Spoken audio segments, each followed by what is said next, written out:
tout on nzamba bengi, ça veut dire basali alliance na nzambe. Moni nazako se rappeler encore na verset na Bible nzamba oloba na Abraham nasali yo papa ya mabota nyonso. Moni na nzela na yo moto akopambola nga na kopambola ye. Moto akomodire yo nga na komodire ye. Moni tant biso to sataka na basala nzambe te ba ke tant to zo satake na bango nzambe pe azozongisa flèche en retour na mabota na biso. Donc eza bien te koluka kyo sala mbongo na kofinga musala nzambe ou bien ya kobimisa ba erreur moko baza batu basala nzambe baza bata ko pe ko sala erreur. Mais tant ya sala erreur yo ebite ke ya bongisi na nzamba sengi bonimbisi mais yo siko tikali na lisumu wana elati yo. Donc to changer vraiment eza bien te. Eza le rôle vidéo mon ototala récemment ya maman na biso Maniké de John. Maman na biso Maniké de John na ebite soka zu pouvoir wana ya kokota na mamba foya batu wapi. Ah Congolais na audacité moko impossible papa Manix. Yango na loba azo sa Penel boy. Penel ozana droite ndenge za bongo to memela pa pasteur Mike ba makambo mabe na vie. Est-ce que etali na nini? Bon yango na loba premièrement il faut que yeba ndeko na biso wana aza chrétien ou pas. OK. Il faut non koyeba muto aza chrétien plutôt aza bien instruit ou ayebi parole de Dieu akoko sa makambo wana te. Donc il faut koyeba non premièrement.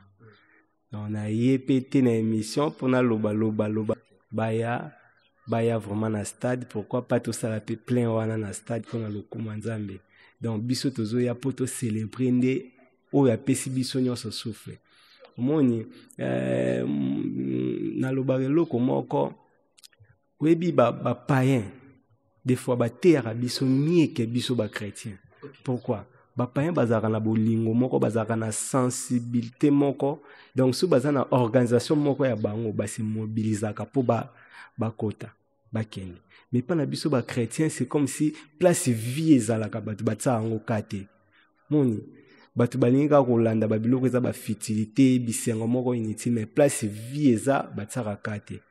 Donc to ya na stade des martyrs tozo ya pona ko célébrer nzambe bozala vraiment belé ozala sengo mingi pona lokuma nzambe.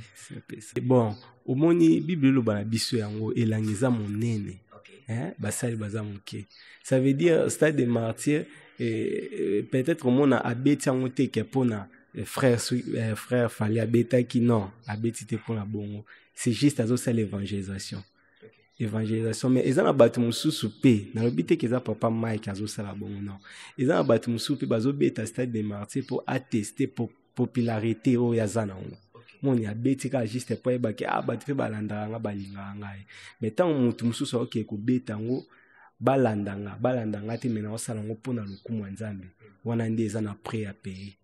Ils ont vraiment appris à payer par peut-être na musuni bo mon eloko te mais na molimo ils ont tout ya vraiment la mission nzambe. Donc c'est un peu ça.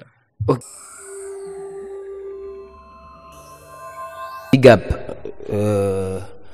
Shalom peuple de Dieu, c'est bien moi votre humble béni Loutete, l'expression facile de la presse congolaise.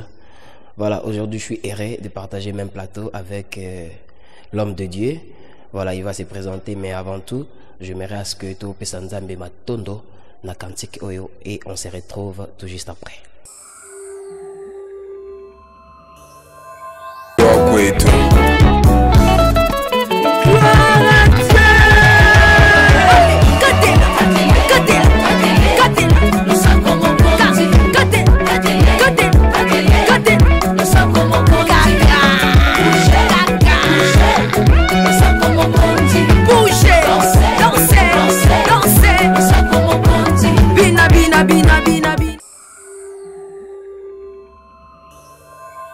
Voilà, de retour sur ces plateaux, notre frère Ezambala Liboso alikana chaîne Nabino, les Nazariens TV, voilà, la thématique Nabiso table sainte.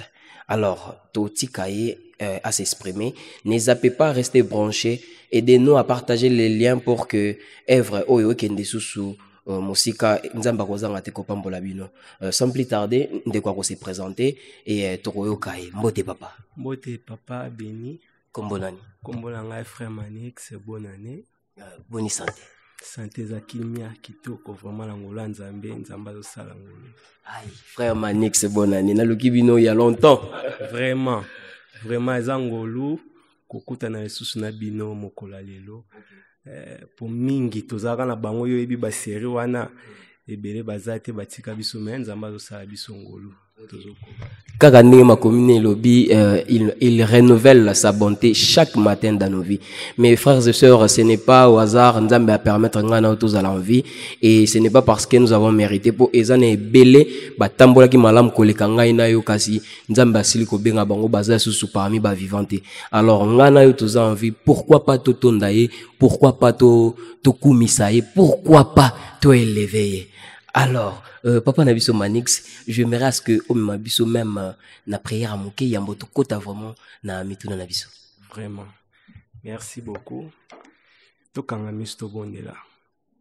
Seigneur te pèsio merci na opportunité pe grâce ou accordé biso na ngonga o. Yahweh to mérité te Yesu. Kasi ezali ngulu na oliko na bomo na biso nde esali ete tozala na ngonga o. Yesu Masiya kamba émission oyo. Kamba moko na moko oyo azolanda biso na ngonga oyo Yesu Masiya ezala kaka émission te kasi oyo akolanda biso Seigneur na ngonga oyo akoki kozala na problème songolo akoki kozala na makambo songolo ezo déranger na foyer na vie na ye kasi Seigneur influencer bomo na étiquette impact oyo ezakati na esika oyo influencer ba bomo na bango afin que bazwa solution na ba problème na bango kamba biso du début jusqu'à la fin nyonso tokosala Yesu ezala kaka pona lokumu na yo po yondo zali privilège na biso to bonde na kondima nyonso tolobi merci Seigneur Jésus-Christ. Merci Seigneur Jésus-Christ. Est-ce qu'on peut acclamer s'il vous plaît? Voilà, Papa Nabiso Manix eza mbala liboso vraiment to yambi yo na thématique na biso table sainte. Alors bande ko balandi o bazolanda biso na moment oyo bazo mituna alors lelo Papa Beno yambeli biso nani na kolinga ete o se présenter na mozindo vraiment au pesa biso moi briefing ya histoire ya vie depuis bobotami depuis bo yeux appel depuis voilà. Oui, vraiment bandeko ngai komola ngai bonne année Membo Manix wana bonne année za non ya papa na biso non eza non ya famille bonne année Membo nazwa kombo ya papa na ya mama Membo eza mama kombo ya mama. Alors prénom nangeza Manix. Alors na banda œuvre o ya musique moi na moke vraiment wana banda ko sambela église ya papa na biso Sikatenda ya son âme akufa na série ya papa Sikatenda vraiment tozalaka wana nazalaka na bandaka na chorale dirigeant na biso ezalaka pe ka grand frère nanga deuxième de la famille aza na France na PCMBO te papa Sadia Augustin. Bon, oui. Donc yinda banda ko kamba biso ti wana ekolongwa na longwe na ba chorale ti na kokota na ba orchestre na liboso na beta ka j'espère eza orchestre la paix ya frère na biso abala yama azape lelo akoma obeta na ba église moko ya Nigeria azape na Nigeria frère abala yama tobeti kuna toumeli vraiment kuna après wana na koya na église orchestre moko so na beta ki les anges ezaka na bumbu to travailler pe na bato wana tamulai na bandeko na biso na oyeba susu mutabanda ko kamba biso frère Yannick moko azaka guitariste bon lelo pe akoma na osa théâtre oui après wana na ko beta na orchestre ya gospel soul music. Tous avec biso ensemble frère Stéphane, frère Emerode, le lazé pas Moïse Mbi, sœur Charlène, sœur Rosette, frère Francis. Donc tous avec tellement belé Roda Bass. Donc tous avec tellement belé vraiment wana. Tinzamba ko sala ngolu pe apesi ngai ngolu wana ya ko sala même ba clip na ngamoko banzembo eza pe na ba chaîne YouTube. wana ezalaki na nini oyo bozwaki posa wana ya kosala carrière solo bino moko carrière solo ya ngai moko j'espère ezalaki na ba 2018 ou 15 comme ça tellement kala na boss non 2018 en 2018 vraiment. Nazwaka vraiment conviction na ko sala carrière solo. Yanga moko malgré yaki na bitumba obi musala nzambe ceux qui eza vraiment appel ya nzambe ezaka toujours na bitumba malgré bitumba yaki belé mais nzamba sali ngolu to continuer. Alors comment évolue votre carrière depuis vos bandas qui na 2018 ne botu loba et jusqu'à nos jours ils ont évolué ndengeni? Ils ont évolué nango bien par la grâce de Dieu. Sauf que mikolo eleki mwa mingi vraiment totsaki mwa stuff na ba activité suite ya makamoko songolo ezalaki na part na ngai yango nde totsaki mwa stop mais nzamba azosala ngolo eza ko évoluer na quand même. Et côté production boza na producteur jusque là to bozo sala kaka na ba propre effort na bino producteur azate to sala quand même na ba propre effort bénéfice des années pour le coup nzambe. Bénéfice. La Bible nous dit chercher premièrement le royaume des cieux. Vraiment. Donc tozo sala ngonano pour le coup ya nzambe yango pe na ko profiter na pesa conseil na ba jeune na biso musicien bande konyoso ba artiste musicien. Vous voyez au moni Bible lo ba biso lo biete elangeza monene basali baza moke. Alors na kati elanga tu travaillaka premièrement pour na ordre auto zui pas mon kolo elanga na zotinde la biso moni ebele bakomi ko travailler pour que premièrement azwa no succès impacté na mokili. Alors soki yozo luka succès na yo impacté siko ya mokolo atindela ki yo musala wana par na yo zala nini. Donc c'est un peu ça na nyonso tozo sala surtout na musique tout ça na nzambe liboso to longola mbongo to longola na mbongo to longola na succès mutape sa succès za nzambe mutapesaka mbongo eza nzambe. Alors so totie na première position yinda kozwa biso siko akotsa biso na première position na lolenge oyo alingeli po na kokoloba terme oyo eza nango ya bapayen bato mingi bamona yango ya bapayen mais eza yango ya bapayen te eza terme moko eza éducative donc bawelela mbango basuka na nzela moni maintenant nzambe malembe tokoma. Voilà. Bawele lambango ba suka na nzela toujours progresser lentement mais sûrement na papa na biso Manix bonne année papa na biso Manix. Voilà.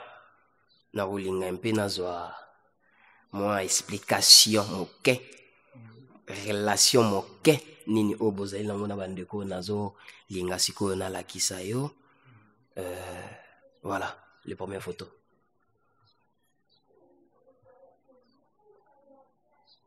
Président Medi Mavungu. Oui. Président Medi Mavungu. Aza président abiso ya Gospel Soul. Tozaki na elongo. Yinda bande ko kamba biso na Gospel Soul. Est-ce que vous pouvez savoir sa relation nini oboza na jusque là na président Nabino et ex-président Nabino Medi Mavungu. Aza ex-président mais aza ka président parce que Gospel Soul ils ko exister toujours. Mais tout ça en relation bien. Tout ça en relation bien vraiment. La sire. Oui. Tout ça en relation bien. Voilà. Papa nous sommes en relation bien bon. Ils ont engagé que hier ici sont en relation bien. Toi nous nous sommes acceptés. Bongo frère Emerode Leko. Voilà. Lui c'est mon frère, vraiment mon frère. Emerode Leko. Et papa n'a vu sur Emerode relation ni bozana mona il peut toi na relation bien il y a bien il si quoi azovana na lemba j'espère avana lemba azobete pas pasteur Moïse Mbi oui OK donc il peut créer chemin na ndenge na oui tozaka biso nyonso ensemble na Gospel Soul na bango na moko azalelo na Grèce j'espère frère Stéphane na PCP wambote sika zali frère Stéphane oyo yangwana wambote na yangwana vraiment toza na relation bien biso nyonso donc toza même na groupe oyo tosololaka biso nyonso na bango nyonso ensemble donc c'est un peu ça relation bien ezali archive yango autant au archive oh j'espère tozalaka na CCTV j'espère les émissions mo boto sala na CCTV tozalaka biso nyonso ensemble. na omona su biloko ozuli yango ya papa Billy biso tozal Rwanda on a biso azo sala succès Mikolo Gauthier Sey donc ya moto ya mayo toujours vraiment temps ya osala ba investigation voilà to luka pena mozindo esika wapi abanda azana ba relation nini na bandeko abandila po oyebi lelo basala nzambe biso surtout biso ba chrétien to linga mingi ko kamala ba o bazana ba témoignage ya malamu. Vraiment, vous avez raison. Na sepeli sou komona vraiment ba archive et rappeler nga sou batant wana vraiment nzamba zwa lokumu. Na ba archive na aussi rappeler na frère na biso moko Jires Mafuta, ato sa pe tourna mo boy na Brazzaville. Na peso mbote siko za frère Jires, Gigi The Voice. Vraiment. Alors papa na biso Manix, depuis vos bandi carrière, combien de chansons déjà au Gauthier à disposition balanza? Normalement ma chanson, bon, Banze Moussou est dans le studio, mais où vous mettez ici là, il y a 4 chansons. Ça là na ba clip. On a ça là ba clip, il y a j'espère 3 chansons. Na ba kalisusu, inspiration Nzembo ya na Lukekele na retraite. On a tous dans les bons bergers et pas pasteur Sami Luka, on a PCMbo Tessika Zali, papa Sami. Oui, tokenda ka retraite ya groupe d'adoration. Donc, tu vois, normalement, maloba ya Nzembo yo, et où t'es pas serre moko boue que je sali serre coco, na pesi mbote sikazali. Justement, tu banda ko luka to sa Nzembo serre ya admission ngaka maloba, et ça, j'espère na pisom. Tu vois quand on a pisom, nga na vanditi, na ko luka mélodie, na ko bimsande mélodie. Maloba nango vraiment, et où t'es pas serre coco, na pesi sumbote serre coco, vraiment sikoza. C'est un peu ça. Donc Maloba Nzembo et pas passer à Koko. Alors papa Manix en dehors il y a 4 chansons na bolobi était bozasu na Banzembo Mususu. Oui, Banzembo Mususu ezali nazana Nzembo net ou ezana studio pour le moment nazana Nzembo moko ya maombi na ya maombi ça veut dire Nzamba Losambo. Oui, nazala susu na Nzembo bolingo na Nzambe nde Cécile. Cécile tika ka clip na ngonde tozo lukato sala. À part ça, nazali susu na 3 chansons moko to beta ka ba instrumental na ngo mais voilà nde to continente ils en studio oui. Alors jusqu'à présent difficulté nini oyo déjà bo rencontrer na chemin ngo bo pona ya musique. Ils est belé ba difficulté za tellement belé musuna rolo batepo muto rolandanga aya romono ndiri na bwakeli yeme na bwakeli ete bakale uta par-ci par-là belé vraiment la difficulté est belé. C'est un peu ça. Alors depuis au banda jusqu'à présent non peut besoin producteur té et producteur na été bon producteur nzamele mutatindaka nzamele mutatindaka producteur soki aye tozala maboko ofungo mapona oyamba ye biso tosaka œuvre ya Nzambe. Mais en titre de rappel au Congo toza pe na ba maison mususu ya production ezaki yo se présenter kaka net bino bo soko za na talent ba ko zo en charge ba produire yo. Alors pourquoi pas okende ata na ba label lokola Majabu Gospel label kitoko oyo sunga pe ba jeune talent oyo ya mama na biso Maria Mbondo na pesi ba mbote belé et papa na biso pasteur Roy Bondo. Pourquoi pas okende na label okende ko affilier comme ça bo oui, vous avez raison vraiment makambo lobi, mais tuko koyebelo moko moni na makambo Nzambe nyonso to salaka efwezalaka élément ya conviction ya motema mutu. Oui. Donc na makambo Nzambe so zo sala ngo par sentiment yango na oto loba ebele ba okende mingi ba courir na sima ya succès ya élévation mais bon Nzambe vraiment so tali par Nzambe za mukie.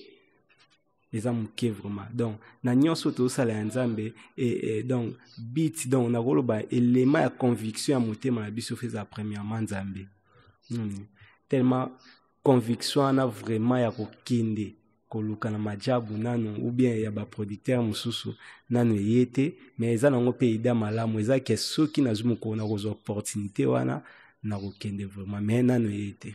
Donc une fois vos yeux conviction na bo kende pe ko s'affilie na label Majabu Gospel.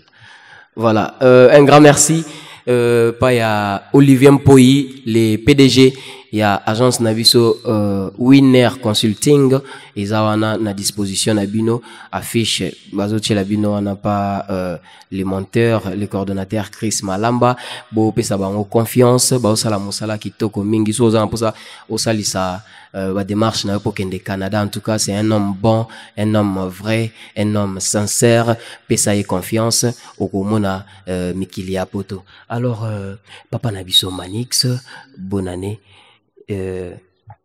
Bobala? Oui.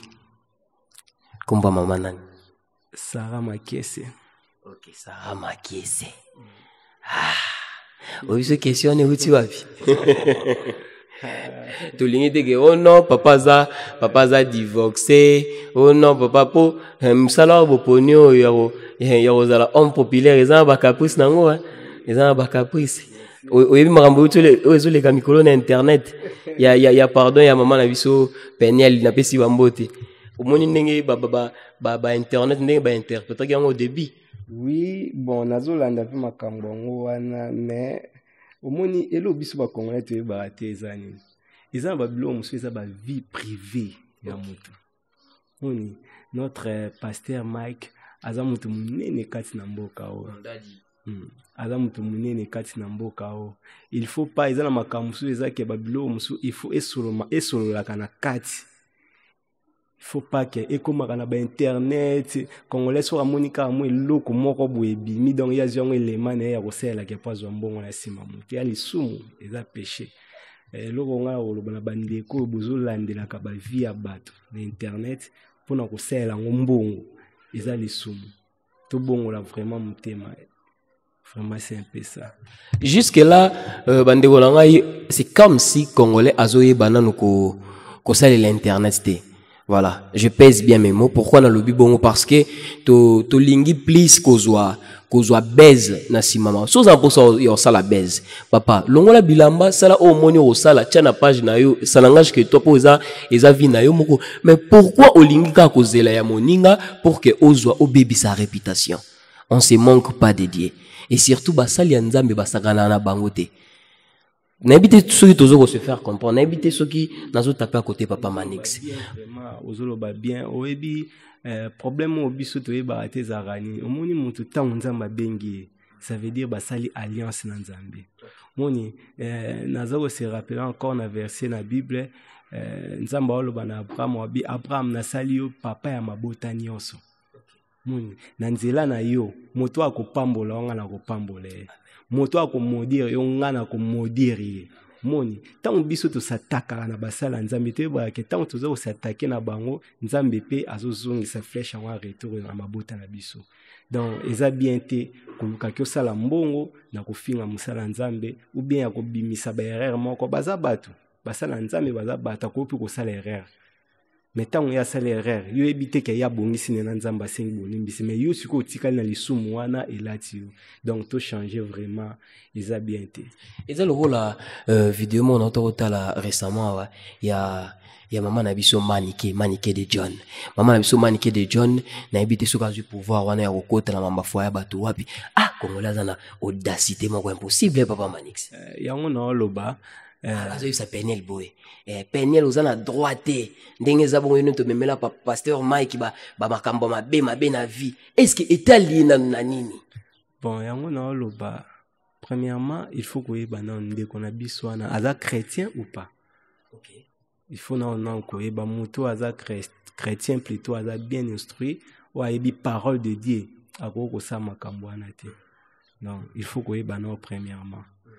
On a yépété na émission pour na loba makambo ya bato misusu. Ya za so moninga we Mike de John. Aya ko attaquer yo alukelo ba pièce. Na boy na loba makambo bato misusu. Ya lo papa biso Denis Les. Ba wa lukane ba pièce. Vraiment papa Denis Les na pesi mbote sika zali wana ala musa nzamba munene na mboka asali makambo minene na mboka o. Yango to loba ke omoni makambo ya nzambe za compliqué. Makambo nzambe za compliqué. Papa na biso Denis na invité otala ki vidéo moko oyo le prophète Jimmy asenga ki babonde la pona papa na biso Denis papa na biso Denis la ki prophète Jimmy 9 émissions déjà sali direct na kati ya mutuka et puis de ma grande surprise na direct na bi wana ezaka avango tango azokita mutuka aobeta 9 plans dans 9 émissions là les so ande wala ngai asilo kanani asilo pasteur Chimi asengi ba Peter ba tindele ba vidéo comme ça et asala triage comme ça asali réputation prophète Jimmy a kokité habitena ke luka papa mbango na réconcilier elo ngala olobezani elo na oloba vraiment ezali bible ba biso bitumbu tozana ngo eza ya musunité eza ya molimo. OK. Tozobunda contre les esprits impurs. Ozomona. Alors que ozala suni suki biso na biso basali na Nzambe tokomi ko bundana. Tokomi ko swanana. Siko témoignage nini tokopesa bandimi o balandaka biso. Oyebi normalement mosala Nzambe etambolaka na réputation ya mutu. Soki ozobebisa réputation na yo yeba peke mutu po ya na église na oyeba na mutu wana za na réputation nini. Réputation eza moko ya évangile ou etambola pa ya basali ya Nzambe. Donc évangile toza na évangile ya ko prêcher mutu boye. Toza pe na évangile mutu mo à côté ya madon ou évangéliser mutu à travers comportement, réputation na yo, attitude na yo, et évangéliser directement mutu. Donc yango na basali ya Nzambe tout le cas to battre la réputation. To battre la vraiment ezala bien vraiment makasi. Donc tozo bunda contre batute, tozo soana te mais tozo bunda pour le royaume des cieux. Voilà, tozo bunda pour le royaume des cieux, tozo bunda pour na batute, tozo bunda pour le royaume des cieux. Lobi papa Nabiso Manix, bonne année. Alors papa, parlons un peu de l'actualité à ce qui concerne manifestation munene autozali nango na mois de juillet ya papa na biso Mike Kalambai tozongi suka na kombo wana pasteur Mike na biso bambote belé na lingi bino mingi. Parlons un peu na espro célébration na bitu na anglais balobani celebration, je ne sais pas trop comprendre, je suis encore débutant en anglais. Voilà où ils allaient les 27 juillet na stade de Martyr. OK. Vraiment na obing sera ban Nzambe belé baya vraiment na stade, pourquoi pas tout ça la plein wana na stade pour na lokuma Nzambe. Donc biso tozo ya poto célébrer ndé o ya pesi biso nyonso souffle omoni na lobakelo komoko webi ba païen des fois ba terre biso mieke biso ba chrétien. Pourquoi ba païen bazaka na bolingo moko bazaka na sensibilité moko. Donc sous bazana organisation moko ya bango ba se mobilisaka po ba kota ba kende. Mais pas na biso ba chrétien, c'est comme si place vie ezalaka batu batsa ngo kate. Moni batu balinga ko landa ba biloko eza ba futilité bisengo moko inutile, mais place vie eza batsa kate. Donc to ya na stade de Martyr tozo ya pona ko célébrer Nzambe. Bozala vraiment belé ozala sengo mingi. Voilà, moi déjà je vous annonce la famille, je serai là présent, tout loué, tout sambela ensemble et l'ongona pasteur Nabiso Mike Kalambai. Alors papa Manix to ken un peu côté critique. Yo mo pozo ko mona te pasteur Mike azala wapi depuis kala pour que a annoncer biso lo ba zelika ka fali pupa ya beta azelika ka ba po to yebi biso no somtazongi sisu mama ba stade o ezali fali pupa. Pourquoi y aponika ka temps oyo? Bon côté polémique pour na gaïsu na ngambo mususu na oh non pasteur Moïse Mbie moi ba soupçon bima ki wana susu te bon omoni bible lo ba biso yango elangiza monene basali baza moke. Ça veut dire stade de Martyr peut-être au monde a abeti yango te ke pona frère fallait abeta ki non abeti te pona bongo, c'est juste azo ça l'évangélisation. Évangélisation, mais ils ont battu mususu pe na lobite que za papa Mike azo sala bon non ils ont battu mususu pe bazo beta stade de Martyr pour attester pour popularité o ya zana ngo moni a beti ka juste pour ba ke battu pe balanda nga balinga ngai mais tant mutu mususu OK ko beta ngo balanda nga te mena osala ngo pona lokumu Nzambe wana ndeza na prêt à payer. Ils ont vraiment appris à payer par peut-être na musuni bo moni lo côté mais na molimo ils ont tout ya vraiment la mission Nzambe. Donc c'est un peu ça. OK, voilà la famille, le rendez-vous est pris na date il y a 27 juillet to retourner lokoana. To sala on retourner mabiso ba chrétien. To retourner lokoana pour toi capable. Voilà, tout là que ça penza bolingo na biso et que zala malamu mingi nzambe awozanga te ko pambola biso. Alors papa Manix, moi je pense que TV Zangonga trop comme presque na souka émission na biso beaucoup ko lobanini na peuple de Dieu au bazolanda biso partout dans le monde. Dernier message na bino et puis opesi ba yayo mbote. Oui, dernier message nanga ezake nana lobano premièrement na ba musiciens chrétiens ba chrétiens nyonso ya Congo. La Bible nous dit cherchez premièrement le royaume des cieux. Tant Bible babiso premièrement ça veut dire c'est le royaume, c'est Dieu. Alors biso to comme ko mi pesa ming na ba deuxièmement, troisièmement. Donc tu es batté que sans le savoir que oh wana to landa wana yango ndi mutemi mabiso na se. Donc na bo moto to cancel wa to zo mata mena molimo to perdre ba qualité, ba point na biso. Normalement évangile na biso ya Congo etengami par rapport to komi ko se baser ming na ba bien matériel to bosana oeza motuya mingi koleka bandako ekufaka mituka ekufaka mais liloba nzambe ekufaka te pe otikalaka jamais koleka aussi longtemps mabele za mabele. Oui, Bible bina biso allez faire de toutes les nations mes disciples. Alors dit mes disciples. Habitez que tout ça là bas on homme de prière, ba femme forte de prière, donc base à la rampe non. Disciples premièrement. Disciples azamutu aza discipliné na se ya makolo ya Christ. Donc ceux qui tous a discipliné même bambilinga mingo tous yo ko aswani bo ceux qui tous a discipliné babilo ko ana vraiment et aux alaté. Donc c'est un peu ça message on a ngana pesa to garder foi na biso en Jésus-Christ car Jésus revient bientôt. C'est un peu ça. Maranatha. Voilà, Maranatha, Jésus revient bientôt. Jésus revient bientôt. Toujours le belana oisika izaka ate que fin du monde nenge biso nyonso to kanisa fin du monde pour yeso ai non.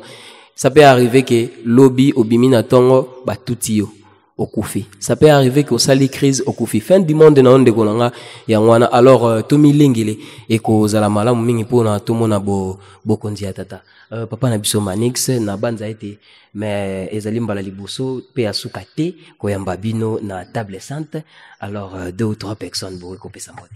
Oui, na pesi mbote premièrement na mon épouse Sarah Makese, na pesi mbote na grand frère Nangai, papa Sadiem, na pesi mbote na petit frère Nangai Yannick bonne année, na pesi mbote na famille bonne année Mobimba. Donc nzamba pambola vraiment. Pe na pesi mbote na ba onyo so ba Holanda biso, ba Francis Conta, na pesi mbote ba Beni, na pesi mbote na Beni Kisoka, na Beni Bat. Donc na pesi mbote na bana nyoso les bons bergers, na papa Samuel Lukau. Donc nzamba pambola bino vraiment, na pesi bambote. Voilà, mbote na ndeko na biso na sima caméra. Donc on a déjà Jansi Mulumba. Donc Jansi Tumba ça na pesi mbote na Jansi Tumba na sima caméra bambote vraiment. La famille, je pense que nous sommes arrivés à la fin de notre thématique d'aujourd'hui, Table Sainte. Et moi, je vous donne rendez-vous la semaine prochaine, mais je ne peux pas finir sans pour autant dire un grand merci à ma maman chérie, Tiffany Mokwa. Merci maman pour la confiance. Tozawana kakana devoir au bopesa kibiso et tozo kwa sime. Je pense que dans Ngolo Nzambe toko mema charge au tinasuka. Un grand merci à Jacine Tumba o azaki na sima caméra asunga kibiso asalaki ete bilili kitoko o ekota na ba etando nabino et un grand merci na mon cordon Chris Malamba Zamar. La famille, je pense que nous sommes arrivés à la fin. Je vous donne rendez-vous.